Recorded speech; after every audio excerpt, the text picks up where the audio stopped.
Mahal, everyone! Welcome back to the Broadway Saiyan YouTube channel. This is 40, your host, and I just finished watching Dragon Ball Super episode 101, and wow, this Tournament of Power season is getting better and better.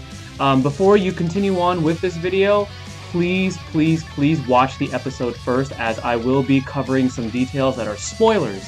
And I don't want to spoil you guys, so I will notate it on the title that this does contain spoilers, so please watch the episode first. Anyways, wow, what I really like about these universes, like Universe 11 and stuff, is that they pay homage to superheroes from, not only like, from the past, like for example, they're paying homage to the Ginyu Force, those other 5 members of the Pride Troopers.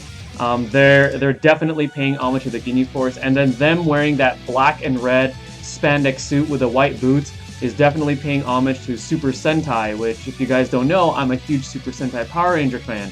Anyway, so episode starts off, everybody is in awe of how Jiren just completely controlled and, broke Kale out of her Berserk transformation. And then all of a sudden, Goku, we all know Goku likes to fight, somebody stronger, and he always wants a challenge. He's already calling Jiren out. He's like, come on, Jiren, let's go. Let me see what you got. And then Toppo, out of nowhere, just comes and interrupts and, cheap shots Goku.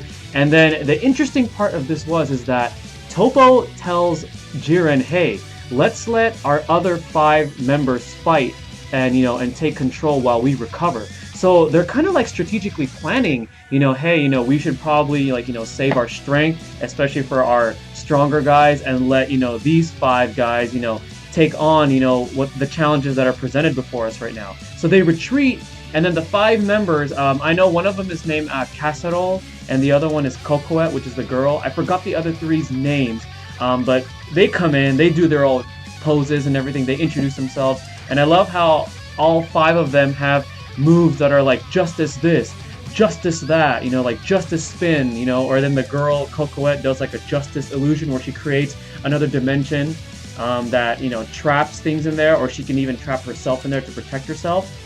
So I thought that was cool. It was really nice to see Android 17 and 18 working together, and seeing them kind of tag teaming on General Casserole, and then 18 kind of like fainting to go help Goku out because he was in trouble against the guy that, changes his weight and he makes himself heavier and heavier and heavier.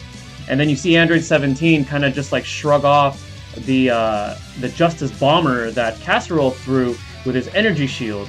So this kind of shows that not everybody in the Pride Trooper is, as strong as we all thought they would be. Which I think is cool, because after the last episode, seeing Berserker Kale kind of tank Super Saiyan Blue, and everyone was kind of throwing, a piss fit about, the power scaling in Super, I think it's kind of cool that they kind of brought it back a little bit, So anyways, we see the androids in action. 18 saves Goku, because Goku, as we know, gets very careless, and she's like, hey, you kind of need to, keep your guard up, you're kind of getting a little too carefree here, realizing, what the risk is of this whole Tournament of Power is, So, everything comes into a climax. The Pride Troopers decide, after seeing one of their members get taken out, I think it was the guy that shifts his weight. He was the first one to get taken out, out of those 5.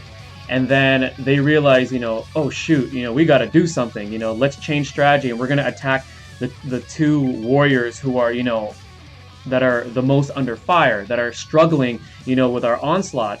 And those 2 warriors were Kale and Caulifla. Kale, was trapped by the dimension that Cocoette created, and then Caulifla has to defend herself against, the oncoming strikes, from the different members of the Pride Troopers. So it ends with Cocoette creates this shield, right? So then the androids and Goku are trying to break into it, but they can't, and Kale and Caulifla are left to defend themselves, from this onslaught. So Kale starts taking the brunt force of the attacks, and this is where it gets really epic. This is where Kale finally realizes that she doesn't want to be weak anymore. She doesn't want to be useless. She wants to be the one that can to save Caulifla and to really show what she's capable of. So she transforms into this Super Saiyan state, and it reminds me of when Broly went Super Saiyan, not Legendary Super Saiyan, but Super Saiyan, and it was really cool to see that she has control of her power.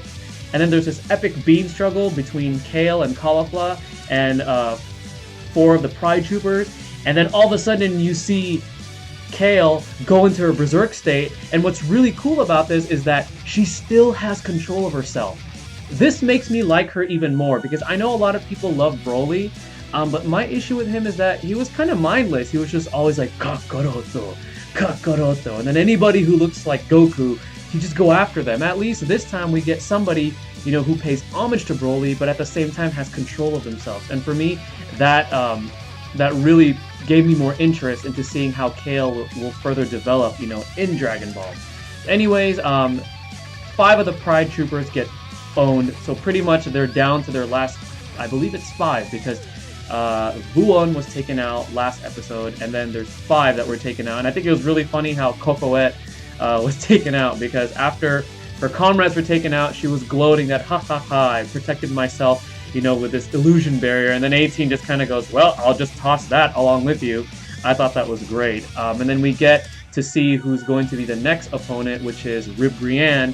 And from what I've seen in the preview, Rib Brienne kind of reminds me of like Sailor Moon, where they go through that crazy transformation. So again, you know, they're paying homage to another type of superheroine series, which is like the magical girl Sailor Moon kind of characters. So I'm definitely excited to see what's going to happen in the rest of the Tournament of Power. I want to see what Frieza is going to be doing, because you never know what Frieza plans. You know, he's like pure evil, and yet here he is on the same team as Goku and everybody, and all the other Z, you know, the Z Warriors, the heroes. So I want to see what he's going to do. And then apparently in this next episode, 17 and Goku are going to team up. So it's kind of cool seeing, you know, all these characters we haven't seen lately team up with Goku, and they really got to work together, you know, to survive this tournament. Anyways, you know, that's my thoughts. That's my feelings on this episode. You know, I loved it. You know, I don't even care if power scaling is thrown out of the window in Super. I'm just thoroughly entertained. You know, this is what I like to see from Dragon Ball. You know, epic fights, epic battles, all of these transformations, all of these, you know, paying homage to these characters and stuff like that. So let me know what you guys think of episode 101 after you've watched it. Put in the comments below and let me know what you think. Let me know what you think is going to be happening, you know, and yeah. So anyways, I hope you enjoyed this video. This is the Broadway Saiyan. I'm Mahal, you guys all, signing out. Take care.